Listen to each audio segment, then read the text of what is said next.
Good morning all of you. देखो vector की अपन ने 4 वेक्टर चैप्टर स्टार्ट कर रखा था, उसमें पिछली 4 क्लासें अपन ने कंप्लीट कर ली थी। आज अपन स्टार्ट कर रहे हैं वेक्टर की क्लास 5 है। इस 5 क्लास में अपन क्या पढ़ने वाले हैं, देखो अभी तक अपन ने लास्ट टाइम मैंने बोला था जो आपका कौन सा पार्ट बचा हुआ है, क्रॉस प्रोडक्ट बाकी था वेक्टर में, सब कुछ क्लियर कर लिया था।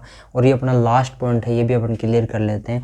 मल्टीप्लिकेशन ऑफ वेक्टर था, सदिशों का गुणन अपन पढ़ रहे थे। 2 तरीके से कर सकते हैं, एक अपना अदिश गुणन है और दूसरा कौन सा था, सदिश गुणन है। तो अदिश गुणन की हमने अच्छे से चर्चा कर ली थी, आज अपने स्टार्ट कर रहे हैं अपना सदिश गुणन है। तो सदिश गुणन क्या बोलते हैं, इसको क्रॉस प्रोडक्ट बोलते हो। क्या बोलते हो, क्रॉस प्रोडक्ट। सदिश गुणन, सदिश गुणन की अपन बात करते हैं। क्रॉस प्रोडक्ट क्या होता है, 2 वेक्टर दे रखे हैं, एक वेक्टर ए है और दूसरा वेक्टर आपका बी है। दोनों के बीच का एंगल थीटा है, बीच का कोण कितना है, थीटा है। अब आपसे इनके बीच में क्रॉस प्रोडक्ट निकालना है, तो ए क्रॉस बी। ध्यान रहे इस बात का, अदिश गुणनफल से अपन से कौन सी राशि प्राप्त हुई थी, अदिश राशि।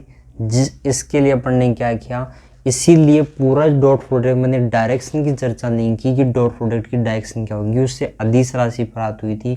यहाँ पे कौन सी क्वांटिटी प्राप्त होगी, वेक्टर क्वांटिटी। नाम से ही स्पष्ट है, वेक्टर क्वांटिटी यानी सदिश राशि प्राप्त होगी। क्रॉस प्रोडक्ट सदिश गुणन है तो इससे सदिश राशि ही प्राप्त होने वाली है। फिर ए क्रॉस बी की अपन बात करें, इसका परिमाण क्या आएगा, A cross B, A B sine theta, उसका कितना आया था, ए बी कोस थीटा। यहाँ ए बी साइन थीटा आ जाएगा। अब ए बी साइन थीटा अकेला काफ़ी नहीं, वहाँ तो अकेला लिख लिया था अपन ने ए बी कोस थीटा, लेकिन यहाँ नहीं लिख सकते क्योंकि ये वेक्टर क्वांटिटीज़ की डायरेक्शन भी दिखानी पड़ेगी। तो डायरेक्शन क्या आ जाएगा, यहाँ पे एन केप आ जाएगा। अब देखो इसका मैग्नीट्यूड तो इतना आ गया, आपसे पूछा तो ये एन केप क्या है। देखो इसकी बात करें, एन केप को क्या बोलोगे, ए क्रॉस बी जो वेक्टर आ रहा है, क्रॉस प्रोडक्ट करने से जो वेक्टर आ रहा है उसकी दिशा में ये यूनिट वेक्टर है। तो आप लोग एन केप को क्या बोलोगे, ये एक यूनिट वेक्टर है। ये क्या है, यूनिट वेक्टर है। यूनिट वेक्टर तो है लेकिन किस डायरेक्शन में है, तो in that direction, in that direction of, किसकी दिशा में, ए क्रॉस बी की दिशा में है। तो n cap a cross b की दिशा में ये यूनिट वेक्टर आ गया। चलो अच्छी बात है। तो क्रॉस प्रोडक्ट से इसकी डायरेक्शन निकालते कैसे हैं, तो डायरेक्शन किससे निकालोगे, राइट हैंड रूल से। राइट हैंड रूल से अपन इसकी डायरेक्शन निकालें, जो पीछे मैंने समझा दिया आपको। राइट हैंड रूल क्या होगा, देखो किस तरीके, दोबारा बता दूँ, ए क्रॉस बी बिल्कुल बाहर की तरफ आएगा, दाहिने हाथ के नियम से अंगूठा जिस डायरेक्शन में होगा, दाहिने हाथ की मुड़ी हुई अंगुलियों को अगर ए क्रॉस बी की दिशा में घुमाएंगे तो अंगूठा जिस डायरेक्शन में आएगा वही क्या होगा, ए क्रॉस बी सदिश की दिशा को बताएगा। अब इसमें भी कोण की बात कर लेते हैं। अब बता दो कि ए क्रॉस बी है, इसका मैग्नीट्यूड क्या हो जाएगा आपका, ए बी साइन थीटा आ जाएगा।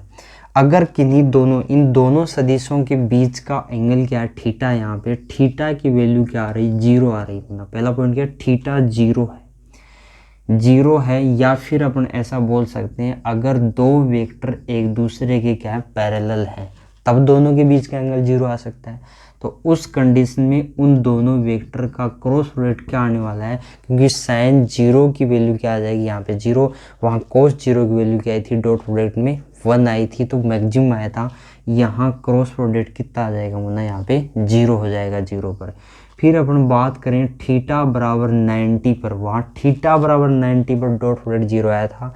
थीटा बराबर 90 पर क्रॉस प्रोडक्ट क्या आने वाला है, देखो ए क्रॉस बी की वैल्यू कितनी हो जाएगी, वरना बताओ, ए क्रॉस बी कितना हो जाएगा बताओ, थीटा 90 पर इसका मैग्नीट्यूड क्या होगा, मैक्सिमम होगा, क्योंकि 90 डिग्री पर साइन की वैल्यू मैक्सिमम आती है, इसलिए क्रॉस प्रोडक्ट में क्या होगा, इसका मैक्सिमम मान कितना आ जाएगा, ए इंटू बी आ जाएगा। 90 डिग्री पर वहाँ 0 आ रहा था, यहाँ 90 डिग्री पर क्या हो जाएगा, मैक्सिमम वैल्यू आएगी।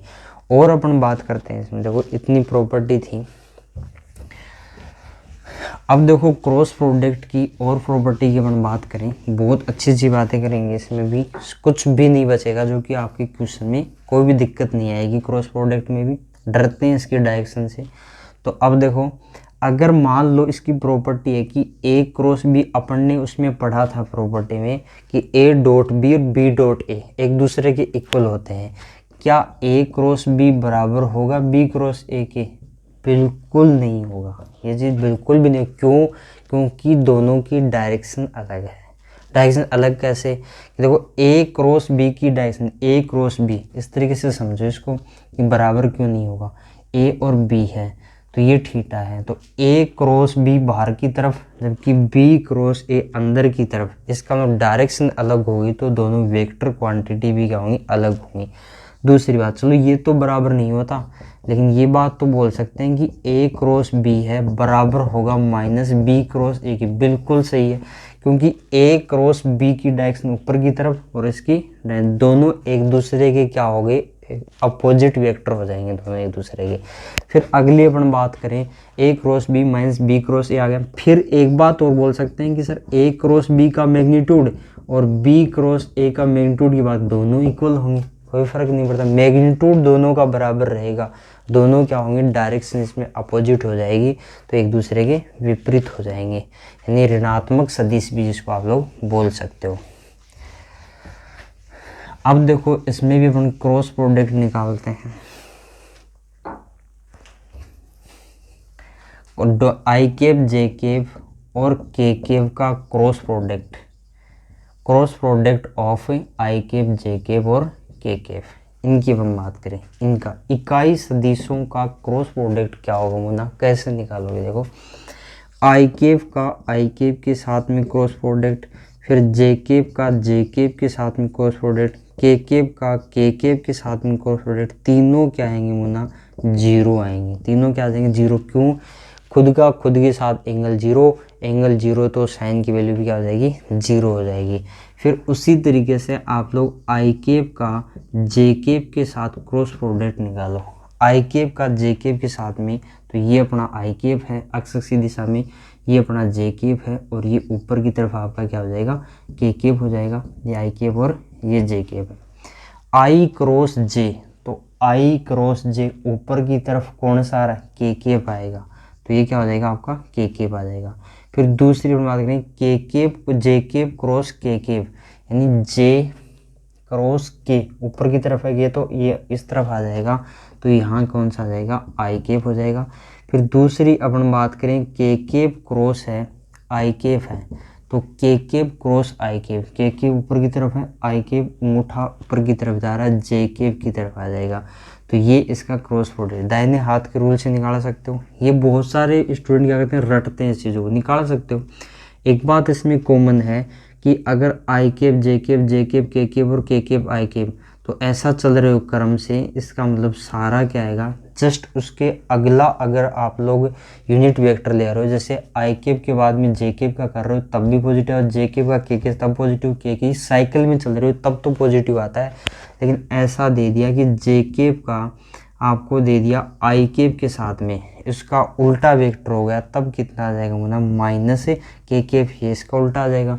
फिर इसका उल्टा आप लोग करोगे, के केप क्रॉस जे केप है, ये माइनस आई केप आ जाएगा। इसका उल्टा करोगे तो आई केप क्रॉस के केप है, इसका उल्टा क्या हो जाएगा, माइनस जे केप आ जाएगा, नेगेटिव वेक्टर। ये आपका यूनिट वेक्टर था, उसका क्रॉस प्रोडक्ट है, जैसे किया। अब देखो यूनिट वेक्टर फॉर्म में कोई वेक्टर दे रखे हैं, दो वेक्टर, उनका क्रॉस प्रोडक्ट कैसे करेंगे वो और देख लेते हैं अपन। जैसा ऊपर ने किया था a1 b1, इसी तरीके से इसमें भी करेंगे अपन। मान लो ए वेक्टर ये दे रखा है, ये क्या है, a1 आई केप, और दूसरा दे रखा है आपका a2 जे केप और a3 के केप दे रखा है। बी वेक्टर आपका दे रखा है b1 आई केप और b2 जे केप और b3 के केप दे रखा है। अब वहाँ पर ने डॉट प्रोडक्ट किया था, अब क्रॉस प्रोडक्ट क्या आएगा इनका बताओ।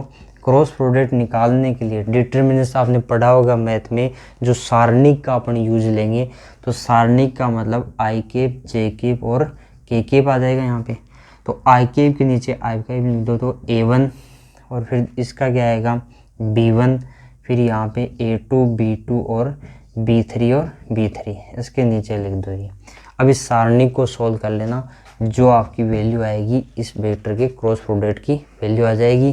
किसका मैग्नीट्यूड आ जाएगा, ये इससे आप थीटा की वैल्यू निकाल सकते हो। उसमें अपन ने हेडिंग डाली थी दो सदिशों के बीच का कोण निकालना, तो यहाँ पर भी कोण निकाल सकते हो। किसकी वैल्यू आएगी, ये ए बी साइन थीटा की वैल्यू आ जाएगी। ए और बी का मान, इसका मैग्नीट्यूड और इस पूरे वेक्टर का मैग्नीट्यूड, ए बी का मान, साइन थीटा की वैल्यू इसकी क्रॉस प्रोडक्ट में भाग दे दोगे तो साइन थीटा की वैल्यू आ जाएगी। ये था आपका कंप्लीट हुआ।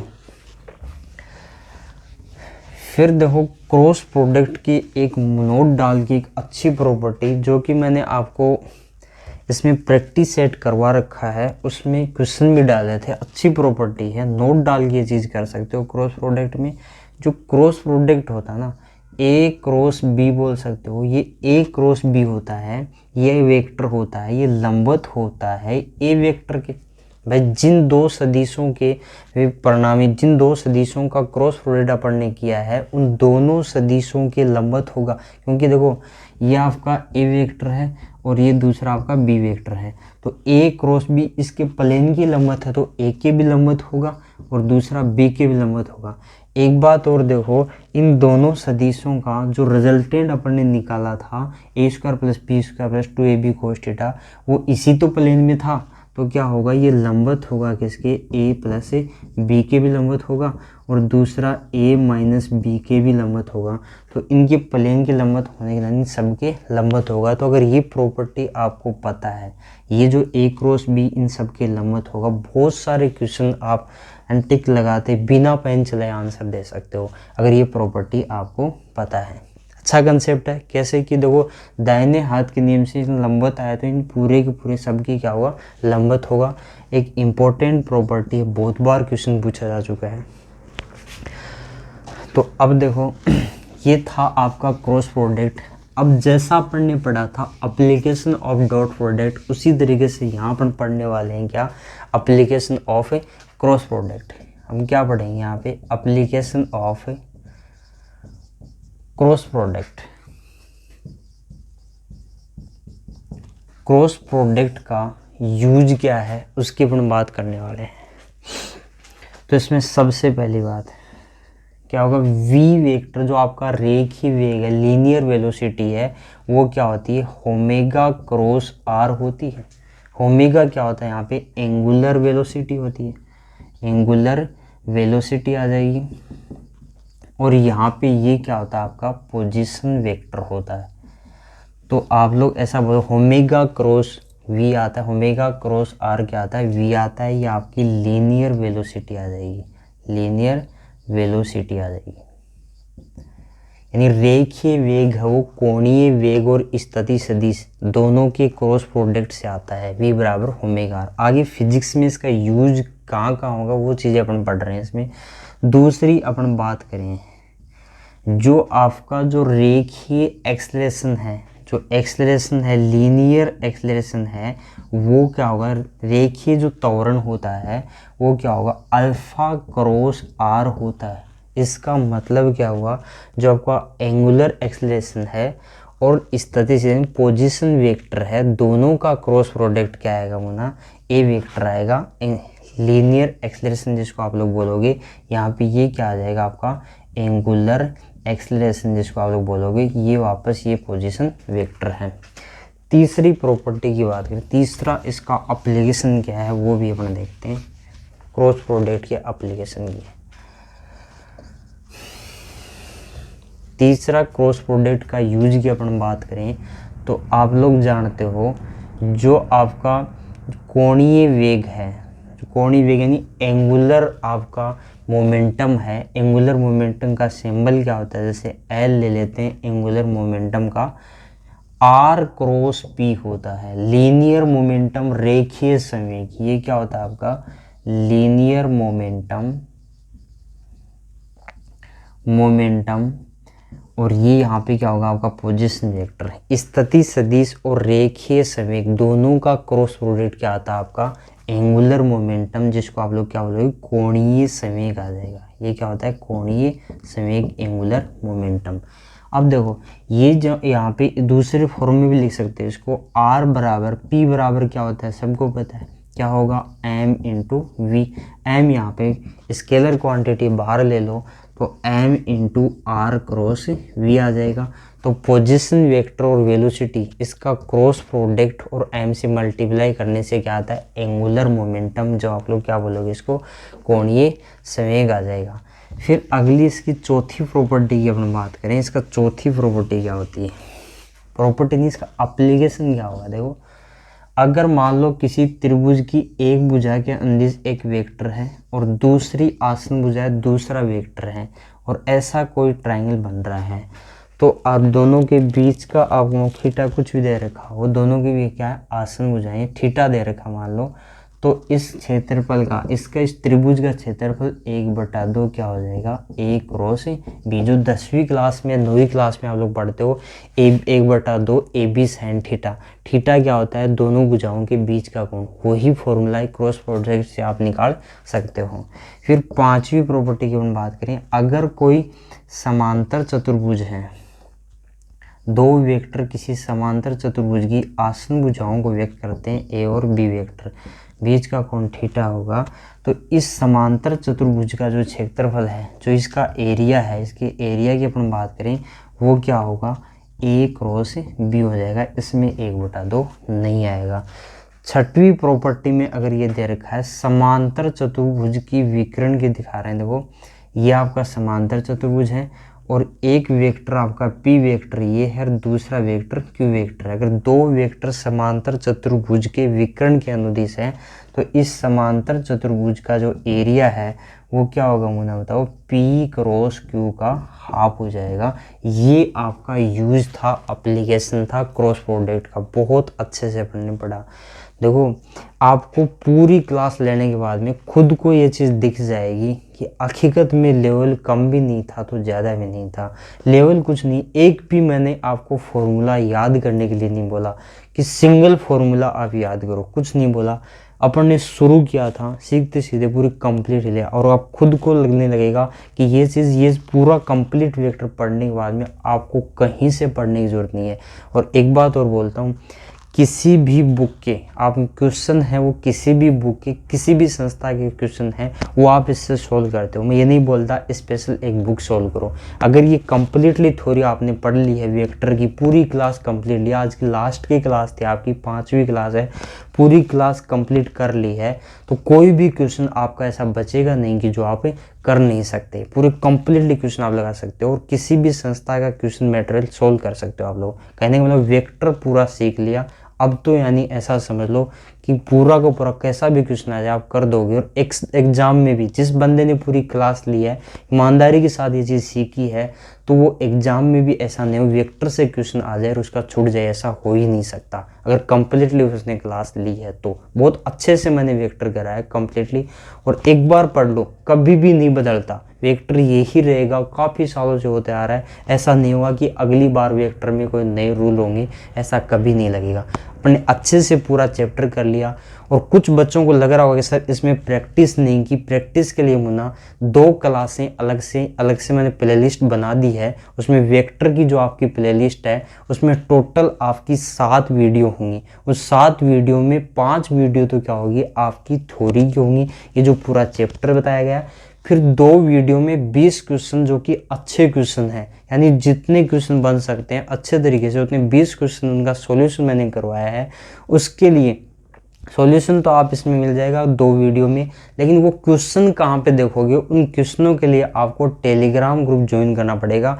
उन टेलीग्राम में आपको क्वेश्चन डाल रखे हैं, अच्छे से सोल्व करोगे तो पूरा कंप्लीट वेक्टर चैप्टर हो जाएगा, कभी भी लाइफ में पढ़ने की जरूरत नहीं होगी। आज के लिए इतना ही, अपन देखते हैं अगली क्लास में। और ऐसा तभी होगा अगर आपको लगे हकीकत में अच्छा लेवल था तो इस पूरे को सब्सक्राइब करते जाओ और शेयर करो और सब्सक्राइब और लाइक भी करते रहो, जिससे क्या होगा, मुझे लगा कि हकीकत में मैंने जो मेहनत की है बच्चों को काम में आ रही है। और आप खुद बोलोगे एग्ज़ाम देने के बाद में, खुद बोलोगे कि हाँ सर यहाँ से पढ़ने से सिलेक्शन हुआ है। तो लाइक सब्सक्राइब करते रहो। मिलते हैं अगले चैप्टर में इसी तरीके से, इससे बेहतरीन कंसेप्ट के साथ में, जो आपका नया चैप्टर होगा इससे बेहतरीन आपको करवाऊंगा। मिलते हैं अगले चैप्टर में, तब तक के लिए आप पढ़ते रहो और बार बार प्रैक्टिस करते रहो। देखो प्रैक्टिस करने से देखो परफॉर्मेंस है, रिजल्ट किससे आएगा, परफॉर्मेंस से आएगा, मेरे बताने से भी नहीं होगा। आप कितनी प्रैक्टिस करते हो उसी से आपका रिजल्ट होने वाला है। तो आज के लिए इतना ही करते हैं। Thank you for class.